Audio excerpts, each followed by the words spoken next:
Do you use pumpkins just for pies? Hi, I'm Bernice Hunt, and I am a brain health specialist. I work with women just like you who are starting to notice a few memory issues, and I help you to stay sharp so that as you age, you can still travel, have fun with your grandkids, and experience new adventures without missing a beat. So what do you use pumpkins for? If I had answered that question a few years ago, I would have said to make pies and maybe jack-o'-lanterns, because that's where I was. But I am a changed woman. I have been a wellness coach for over 12 years, and lately I have discovered the power of pumpkin. Okay, it is not just for pies. Now, did you catch my last video? I had a video the other day, and it was on pumpkins because this is pumpkin season. And so I was talking about eating in season and the advantage of having pumpkin. So if you didn't catch that video, you can still catch it on my Facebook group or on my YouTube channel. It's about eating pumpkins in season. But today I wanted to really be specific and talk about the specific benefits that you can get from eating pumpkin, as well as what that has to do with your brain health. So that's what we're going to be talking about today. Okay, so before I get started, I want to be clear on what I'm talking about when I say pumpkin, because I'm not talking about pumpkin pies and pumpkin desserts and pumpkin treats and pumpkin candy, all that kind of stuff.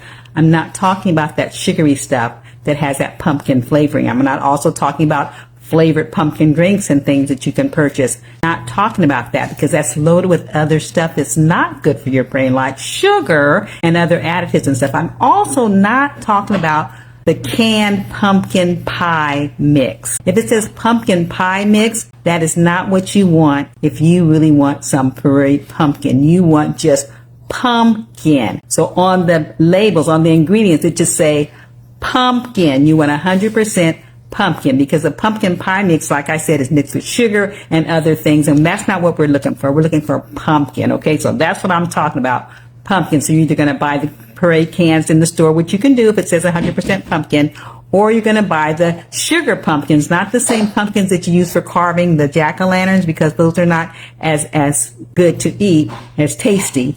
You can use them, but they're just not as tasty. So if you can get the sugar pumpkins, and that's the kind that you want, or you can just buy the can, okay? So you can bake it yourself, puree it yourself, or you can buy the can. That's what we're talking about, pumpkin. Okay, so I want to give you 5 benefits, 5 reasons why in this season that we're in, which is pumpkin season, you should try really, really hard to start making dishes that have pumpkin in it, okay? So let's see what these benefits are. The first one is vision.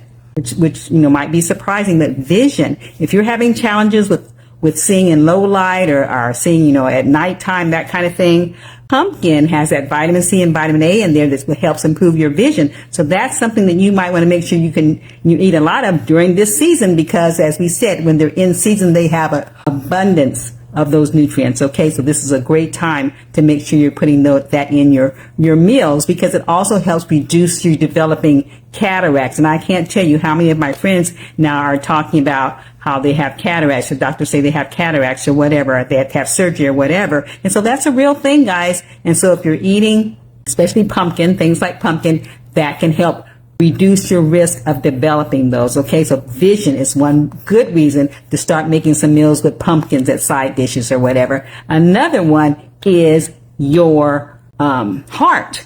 Okay, your heart health is improved by eating pumpkin, because pumpkin has a lot of potassium in it, and that's going to lower your blood pressure. Okay, so that pumpkin is a good thing for you to eat. Also, it also has a lot of fiber and vitamin C and antioxidants, and antioxidants neutralizes those free radicals. So you want to eat as much antioxidants as you can in as much different things as you can, so you can knock out and neutralize those free radicals. And pumpkin will help do that for you, and it will help improve your blood pressure. Okay, what does that have to do with the brain? Well, that has to do with the 400 miles of tiny little blood vessels that are in your brain. You want them circulating properly, and you don't want anything to happen with them.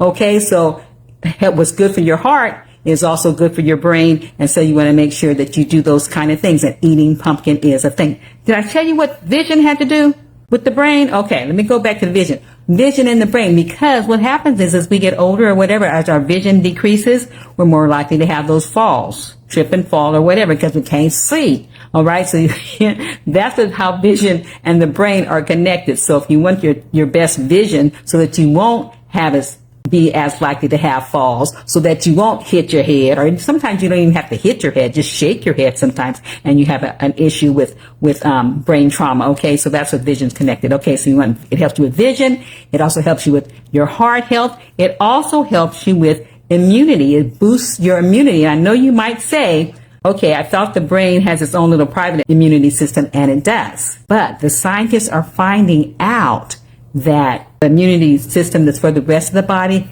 has a connection with your brain, especially with brain illnesses and things like that. And they're still doing a lot of research on that, but they do know that it's connected. So you want a strong immune system, which we already know, but it is also helpful to your brain. Okay, so you want to make sure you're doing that.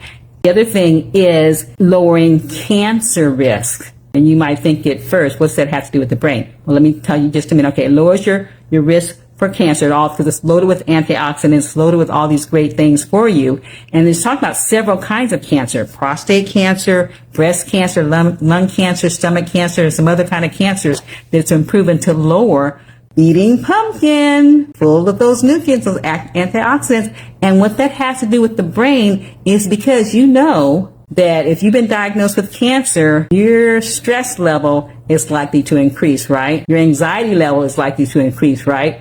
Sometimes your depression might start in, right? And those are all brain issues that can develop into some problems with brain-wise because you have cancer. Okay, so the fact that it lowers cancer ultimately is going to help your brain as well. Okay, the other thing is it helps you manage your weight. I know you're going to like that, eating pumpkin, because pumpkin is low calorie, and it helps you manage your weight also because it has so much fiber in it.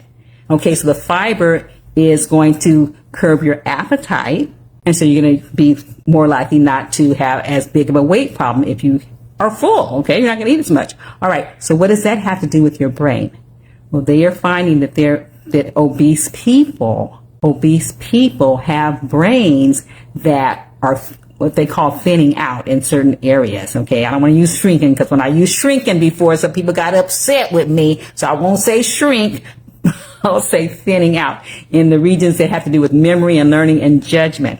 And they say when they look at their brains, they kind of look a little like Alzheimer's and dementia people's brains a little bit. So they said there's some kind of connection there, but also they found out that there is an increased chance, increased risk for Alzheimer's and dementia if you are obese or overweight.